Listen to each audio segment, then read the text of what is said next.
Hello, and welcome to Eastern Roman history. Constantine V was born in June 718, during the Arab siege of Constantinople.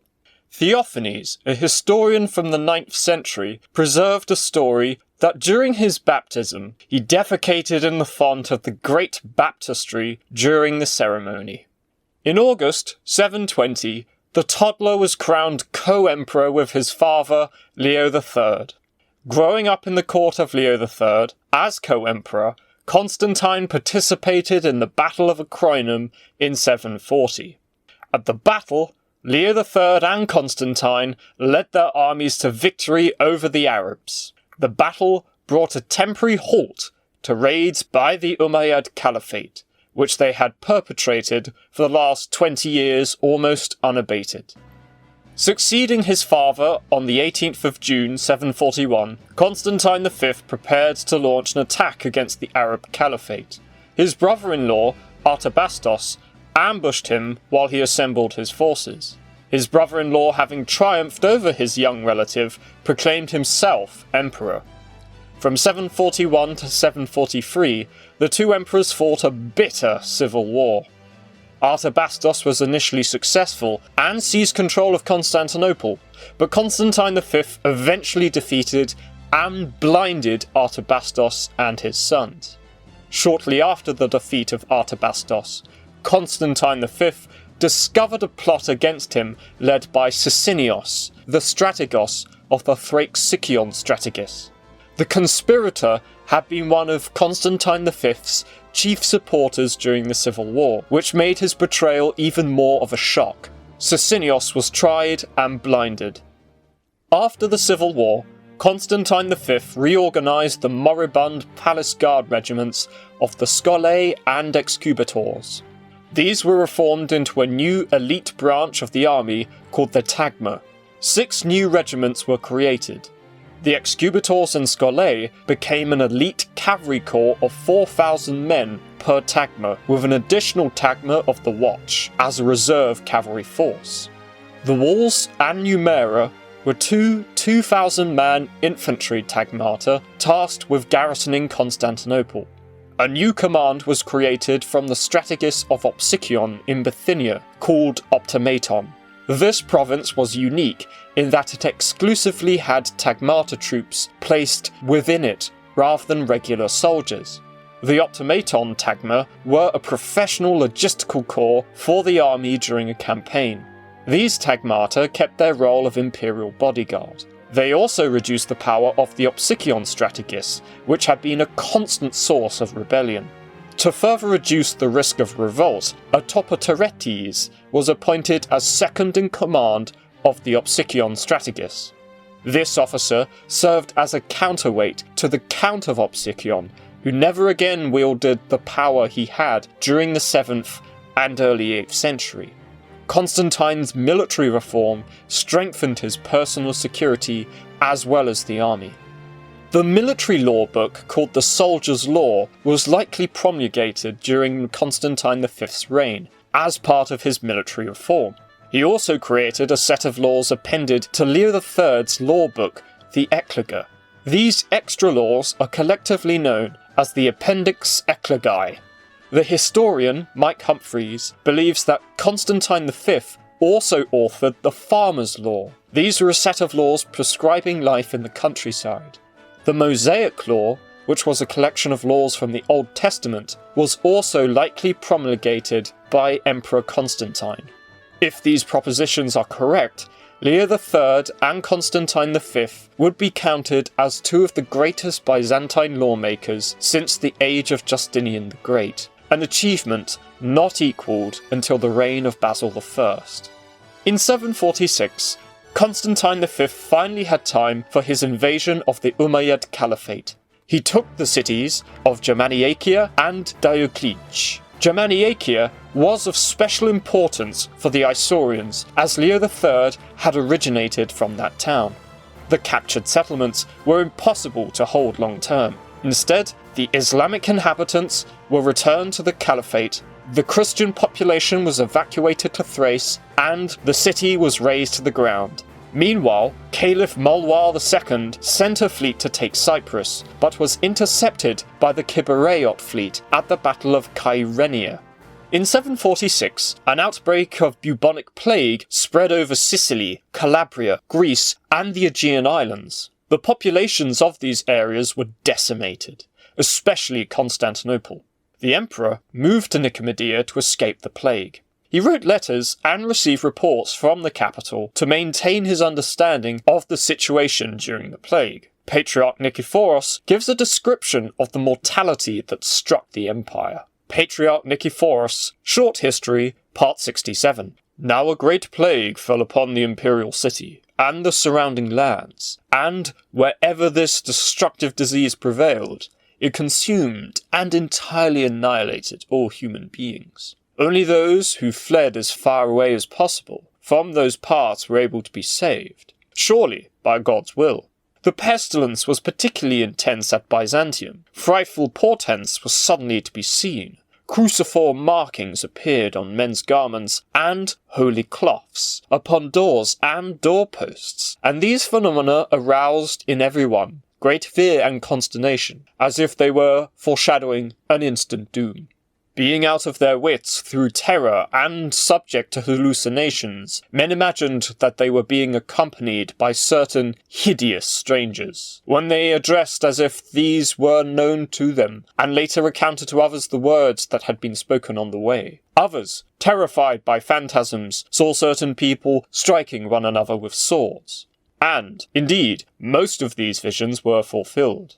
Nor were the survivors able to inter the bodies of the deceased and conduct their funerals, so few were they in carrying out so many to burial. For which reason they invented a device, namely, to lay planks upon harnessed beasts of burden, and, after making this construction very wide, they heaped upon it the corpses without decorum, and in whichever way. And as the beasts did not suffice, they used hand-borne wagons to carry out the multitude of the dead. The tombs gave out altogether, so that empty cisterns were filled with dead bodies. Fields were ploughed up, vineyards and orchards dug up to serve the novel purpose of burying the immense number of bodies. As a result, most of the houses were completely shut up. The pestilence lasted for a year, after which time it gave way for the most part, and, as in the beginning, it had increased, so now it gradually abated. Once the bubonic plague abated in 747, it did not return to haunt the empire until 1347 with the arrival of the Black Death. The population of Constantinople is believed to have dropped to as low as 25,000 to 50,000 people by 747. Considering the capital was still the largest city in the empire, the whole state was severely depopulated. In 748, Constantinople was so empty that the emperor resettled large numbers of people from Hellas, the Peloponnese, and the Aegean into the capital. Constantine V championed scientific learning and appointed a court astronomer. The mid-8th century saw a revival of scientific learning. The reading of such works as Ptolemy's Tetrabiblos, a book about astronomy, resumed. In 749, Constantine's son Leo the Khazar was born. Tragically, the Empress Zitzak, whose Greek name was Irene, died in childbirth. The following year, Constantine V married a woman called Maria. During this time, the emperor launched another campaign against the Caliphate. The Umayyads were hamstrung by civil war and the Abbasid revolt. Taking advantage of this distraction, in 751, Mytilene and Claudias were captured. Like Germaniacia, the Christian populations of these cities was relocated to Thrace, and the settlements were destroyed. In Italy, Pope Zacharias had persisted in his loyalty to the emperor despite very few resources or allies other than the Exarch. The situation in the Exarchate was not much better. In 743, when King Liutprand besieged Ravenna, the Exarch, Euthemius, and the city's bishop requested the Pope for help. The silver tongue of Pope Zacharias persuaded the Lombards to withdraw and return the fortress of Cesena. In 749, Zacharias again persuaded the Lombard king, Ratcus, to withdraw from the siege of Perugia. However, without military support from the emperor, it was only a matter of time before the Exarchate fell. In 751, the Lombard king Aistulf captured Ravenna, putting an end to direct Eastern Roman control of northern Italy. Venetia and Dalmatia still remained under Roman control, as well as Calabria, Sicily, and Sardinia, but the fall of Ravenna was still a great humiliation. Constantine V spent considerable time during the rest of his reign sending embassies to the popes, Franks, and Lombards to diplomatically restore Ravenna to Roman control, but he failed. In 752, Empress Maria died. The emperor married his third wife, Eudokia. Iconoclasm has been debated at great length by scholars. The iconoclast controversy itself revolved around the question of whether it was right to depict Christ and the saints and venerate images of them. Images of angels, Christ, or saints were believed to be a means of directly communicating with the being depicted on the icon.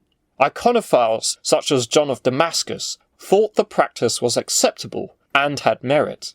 Others, like Constantine of Nicosia, argued that icons were idols, and thus broke the second commandment not to make a graven image of God.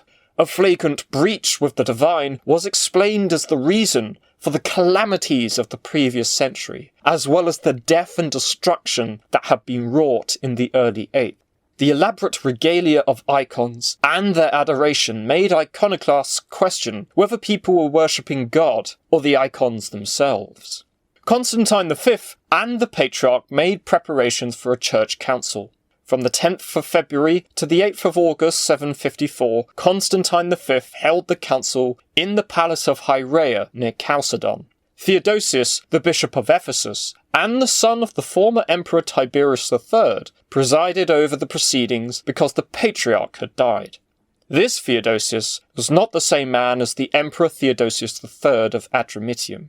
The Council of Hierea produced the Horos, a document that officially stated the iconoclast position against icons and their veneration. The meeting, which was attended by 338 bishops, declared Iconophiles as heretics. For seemingly having solved the question of icons, Constantine V was declared a new Constantine, and an equal to the apostles by the bishops. Once the council was over, Constantine appointed a new patriarch. The council was condemned by the Pope.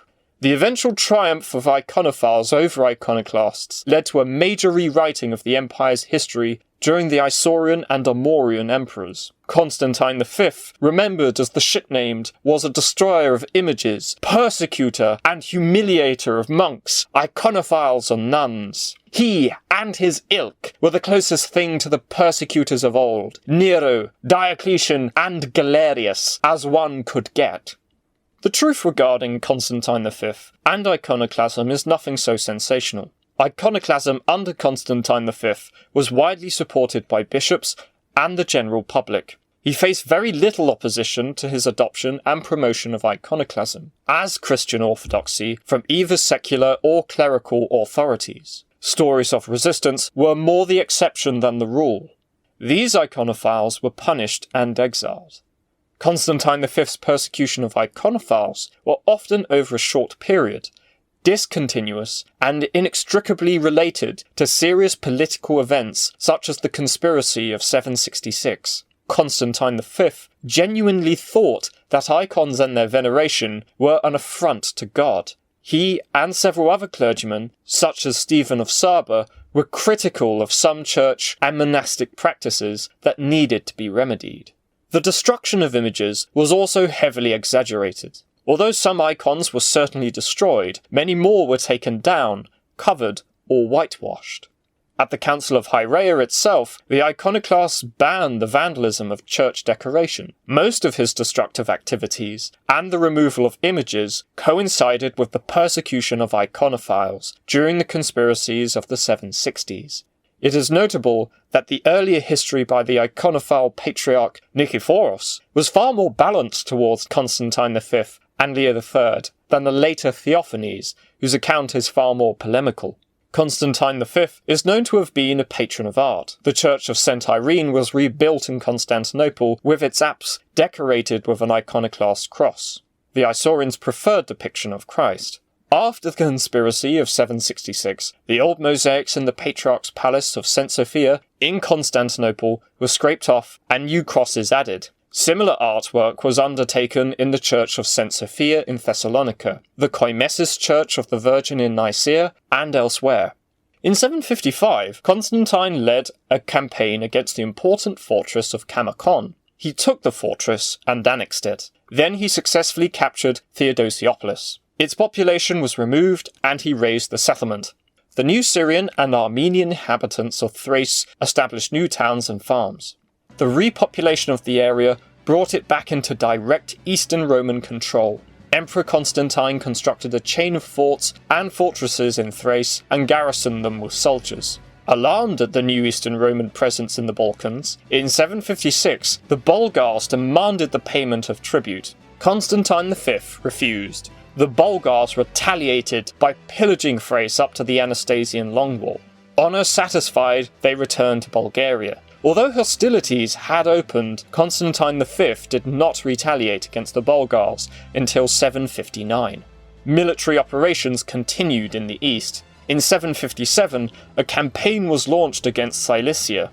Local Arabian forces were bested by Constantine in a number of skirmishes. A peace treaty was then arranged where the two empires exchanged prisoners. Although small-scale raids and counter-raids continued for the rest of Constantine V's reign, his wars against the Abbasid Caliphate were largely over. In 759, the Arabs launched a major attack on the Armenia Constrategis. The Romans were defeated at the Battle of the River Melas, but no territory was lost and official peace resumed.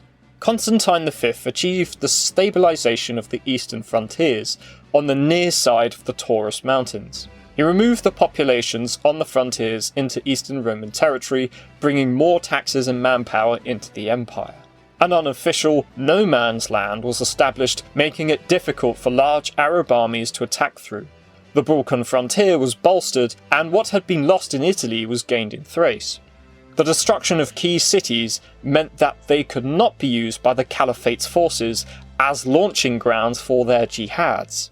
The situation on the eastern frontier remained largely unaltered for the next 100 years.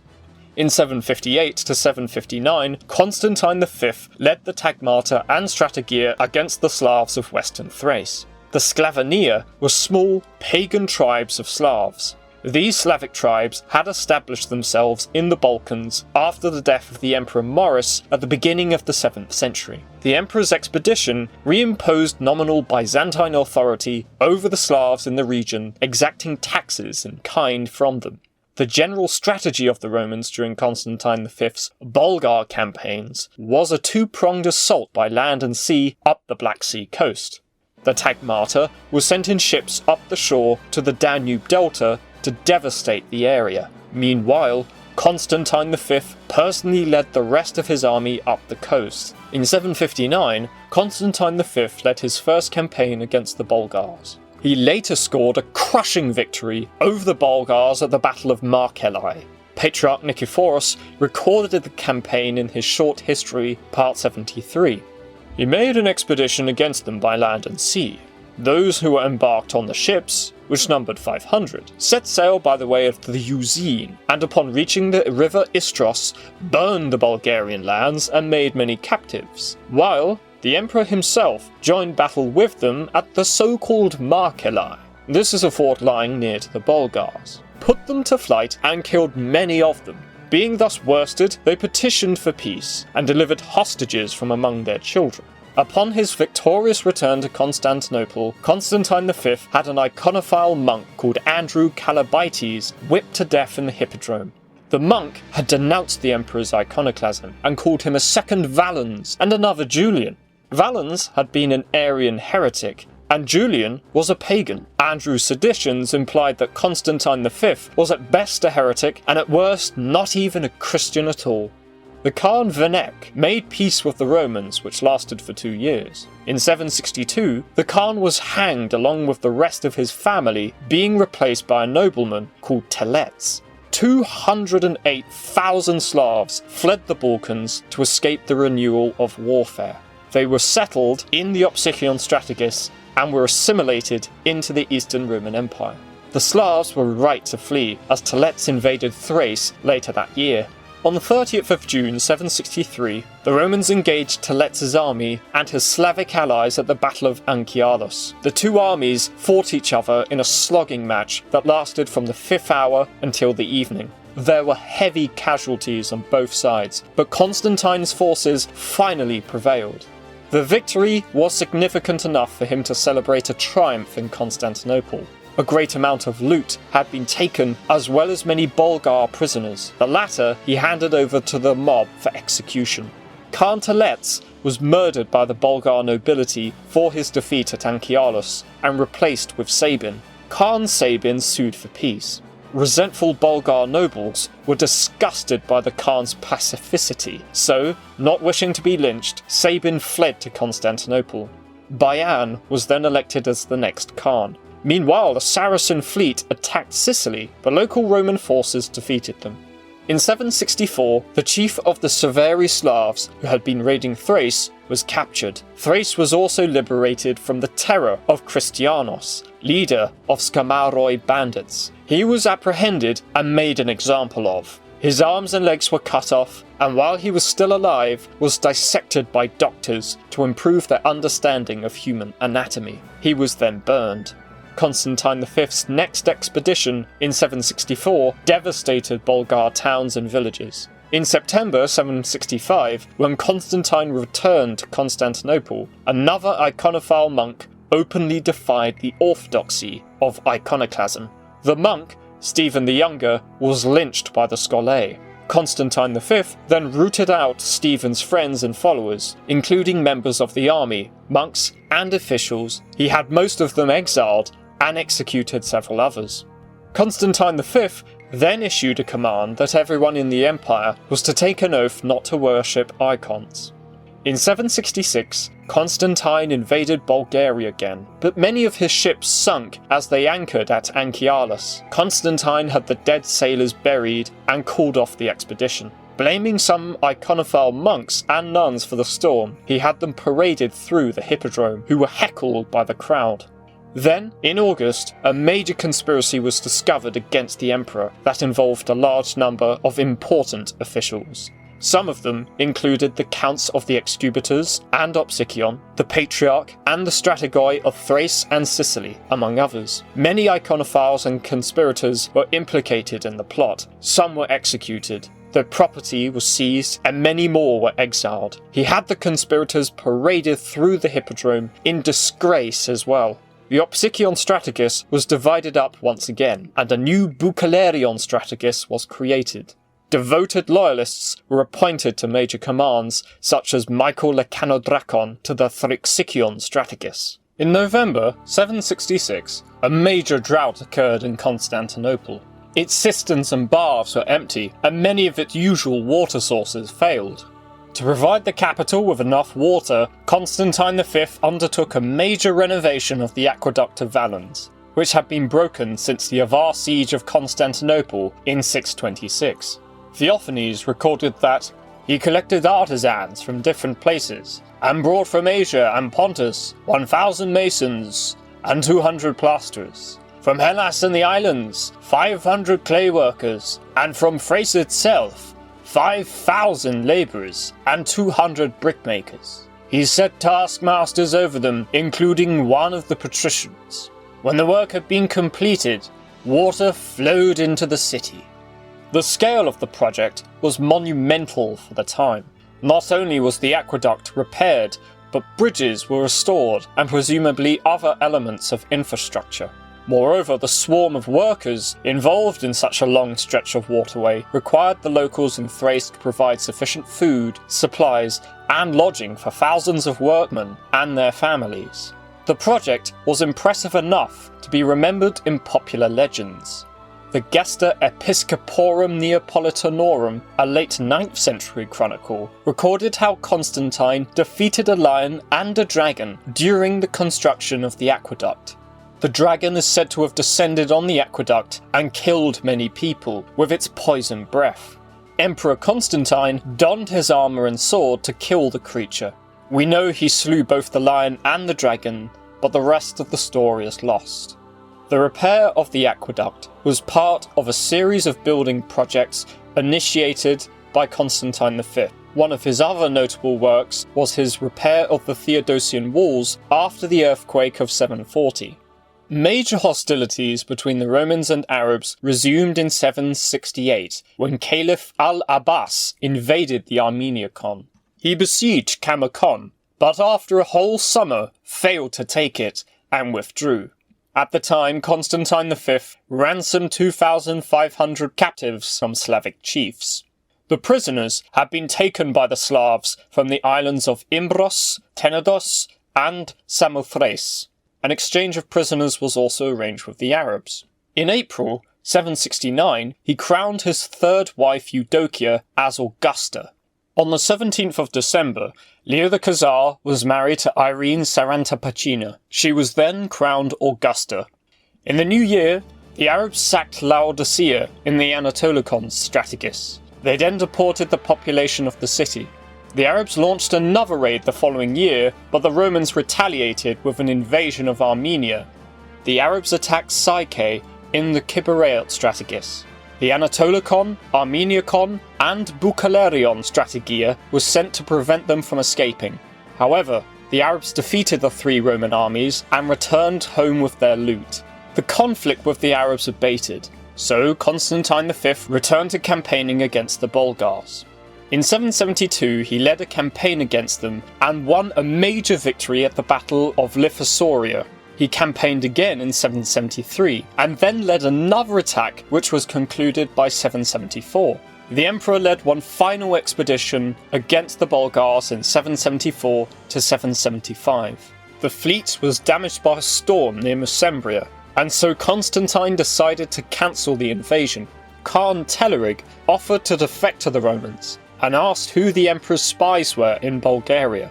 Constantine informed him, and Telerig had them all executed. Another expedition was immediately organised against the Bulgars, but Constantine fell ill. He developed boils on his legs and contracted a fever. He was carried from Arcadiopolis to Salembria and sailed to Constantinople on a ship. On the 14th of September 775, Constantine V died as his vessel pulled into Constantinople. His last words were, "I have been delivered unto the unquenchable fire while still alive," and demanded hymns to be sung to the Virgin Mary. Lionized by his friends and demonized by his enemies, Constantine V was undoubtedly a controversial ruler. However, as emperor, he was easily the most competent person to hold the reins of power during the 8th century. He reformed the army to be a competent fighting force capable of scoring major victories against the Arabs and Bulgars. The treasury was full, the capital was revitalized with a new populace, rejuvenated buildings and infrastructure, as well as art, law and science. He survived plague and civil war. Although he had lost Ravenna, he gained Thrace, and had also secured the succession with his son Leo IV and grandson Constantine VI. It was still a long time before the empire experienced its revival in the 9th century, but Constantine V built upon his father's successes and laid the foundations for that revival. If you have enjoyed this video, please do like and subscribe, and this has been Eastern Roman History.